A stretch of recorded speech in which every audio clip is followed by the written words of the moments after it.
A long list of accomplishments and all. You just forget. Yeah. When you hear them all, when he does a show, and you hear them all. Well, there's a lot of new material, and he just puts a great spin on it. And you mentioned, your late husband quite a bit Oh, in yeah. that. Yeah. Yeah. No, it's supposed to stay out. Yeah, it's the look. This is a look. Okay then, well. What do you guys know? This is in all the fashion magazines, I want you to know. We're speeding. I'm on top of it. Yeah. Priscilla, let's go back to 83. Love is Forever. 83, wait a minute. Okay. Okay. Love is Forever with Michael Landon. Right. I'm just wondering, how scared were you going into that? Were you a bit nervous making that movie? Unfortunately, that was probably one of the worst experiences I ever had in my life doing that film. I walked in on that film. I was in Thailand, and I was there 6 weeks by myself. And unfortunately, there was a rift between the director and a lot of members of the cast. And they had already started it in 2 weeks prior than I got there, and it was, I thought I would probably not even survive coming out of Thailand in that one. It wasn't a great experience. Michael was, very nice, but that was one of those things you just want to put away to the side.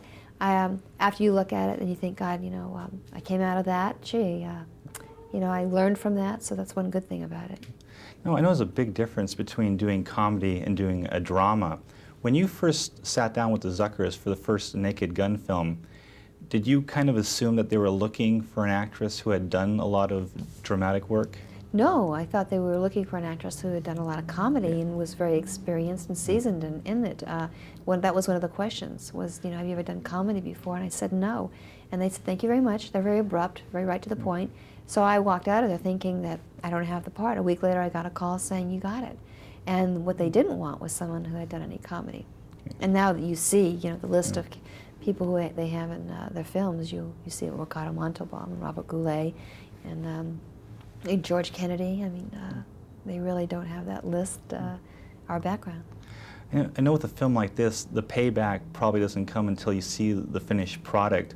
But when you were doing the first one, did you think, this is the best thing I've ever done, everything is going great, this is going to turn out perfect? Are you kidding? I don't have that much confidence. I don't know if anyone does. I mean, you just don't know.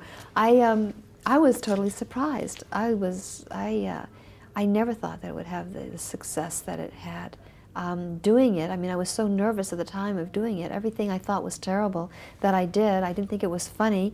You do a few takes and no one laughs anymore, so the outcome was a pleasant surprise for me. I remember when I went to the screening, I went alone, by myself, sat in the back row with a full audience, and I just remember after they had kept applauding, I sat there and cried because I just thought it was the end of my career.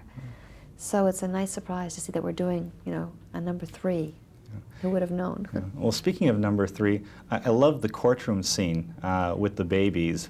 But I have a lot of little nieces, and I'm looking at all these little kids, and I'm you can wondering, relate. Yeah, and I'm wondering how many real babies and how many stunt babies were in that scene.